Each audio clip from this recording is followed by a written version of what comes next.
And a baseball slide from Jimmy Rave, stopping Todd Sexton in his tracks. The final match in the best of 5. Man, what's it going to take? What's it going to take? The series is 2-1. Sexton with a major advantage here, because even if he draws in this contest and goes the time limit, he still wins the series. Ooh, thunderous kick to the kidneys. And for a strategy, that could be what Todd Sexton is going to do here. Of course, if Todd Sexton has his way, he's going to be putting Jimmy Rave out. He's going to be getting a pinfall, and he is going to be taking his series home 3-1. However, even if the match goes to a time limit draw, Todd Sexton, he's the winner. He's 2 victories to 1 loss to 2 ties. Double underhook suplex there by Sexton. That is, I'm not quite sure what it's going to take to realize who is the best of these 2 athletes. In so many ways, they seem to be evenly matched.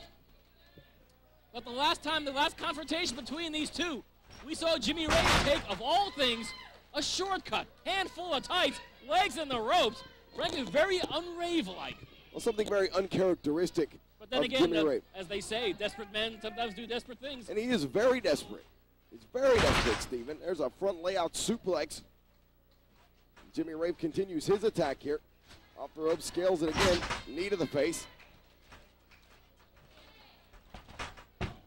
And both these athletes, I'm sure, are hoping for a surprise victory.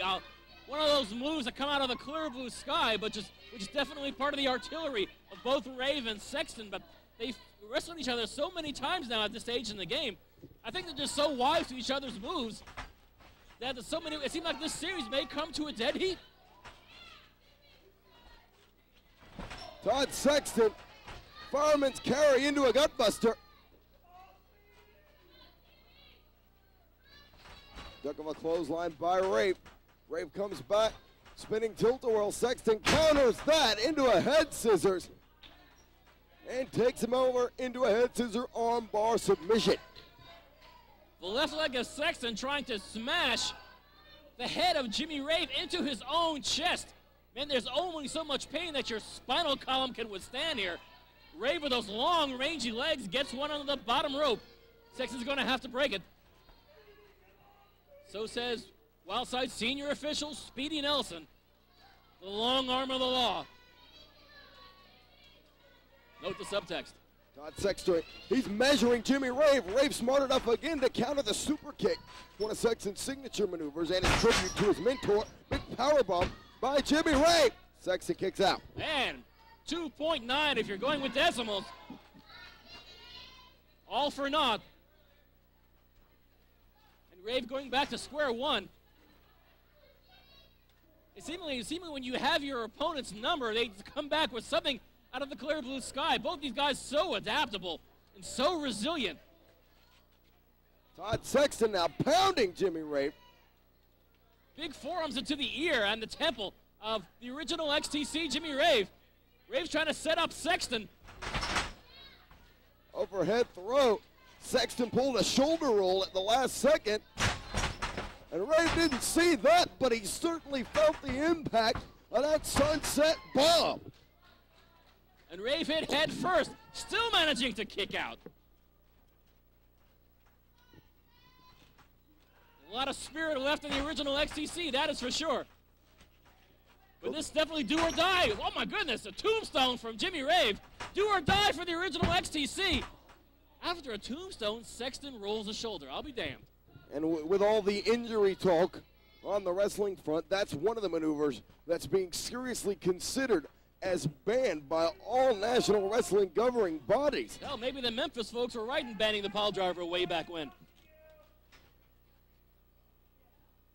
Rave up on that top turnbuckle, hoping for a tornado DDT. Doesn't quite turn out that way. Meets a Todd Sexton forearm and a super kick. Oh my God! Rave goes head first into the security railing. I think it hit him right in the mouth. It's tremendous and scary impact on that guardrail. As you think about the physics of it, it really doesn't work out. Solid steel meeting tooth. Got a fine grasp of the obvious. Sexton slowly rolling out, realizing Jimmy Rave is precisely in the kind of condition where he's ripe for the pinning. but you're not going to pin anybody out on the floor of the NWA arena, not unless there's some stipulations here that I'm not aware of. Roll into the bottom rope. Jimmy Rave rolls into the ring. Rave's in rough shape. Roll up by Sexton. Foot on the ropes. These guys going to all lengths, all costs to win this series. Hey, Jimmy Rave won that last matchup in a very similar situation. I think Sexton was hoping for some just desserts there. He was not going to get it. Rave was privy to the effort. Rave, tilt-a-whirl, crossface. He's got it locked in, Steven. Boy, crushing the head of Todd Sexton with all Jimmy Rave's might. Sexton realizes there's nothing left but to grab for that bottom rope, and he gets it. Not with his, with his legs, obviously.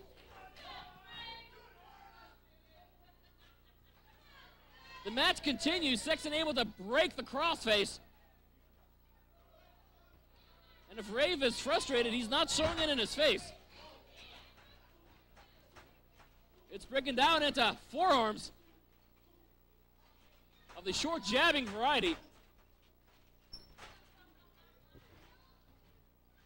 And perhaps a slingshot suplex in the offering. Sexton decides for plan B. And there's the game breaker, Steven. That's the finishing maneuver of Todd Sexton. That is his go-to move. And that's where he went. And Rave kicks out of the last possible microsecond. And Todd Sexton surely thought that was a 3 count. As did the throng here at the NWA arena. But Rave does not want to go down like that. But interestingly, it's been Sexton pulling out some of the shortcuts in this encounter here this week. I kind of figured Rave might go to the well again. Rave going for the gravity killer. One of his respective moves. And there is the reverse tiger suplex by Rave, and he picks up the victory. This match, the original ecstasy, Jimmy Rave. But this is the final match in the best of 5. But it's 2 wins apiece and a draw, right? Well, wait a second, the plot's beginning to thicken here. So nothing has been resolved. 5 grueling matches. What's up? What gives up with this? The original XTC, Jimmy Rave requesting the house mic. Well, ladies and gentlemen, the official result of this series looks to be a draw. I don't think anybody wants this one. The whole point of this was to see who's the better man. But this whole thing just proved that I can beat you 2 times in a row. Sexton could also do that 2 times in a row. So, to settle this, at Hardcore Hell, and Iron Man rules, the most pinfalls in a certain amount of time, I think that'll settle it. Iron Man match. It would certainly resolve the problem, I would think. Iron Man match? You got it. It's Hardcore Hell, Iron Man match, Todd Sexton, Jimmy Rave. Most amount of pinfalls within the time limit. That man becomes the best man. We'll see. We'll add that to the chalkboard for Hardcore Hell 2003 fans as the card shapes up even further.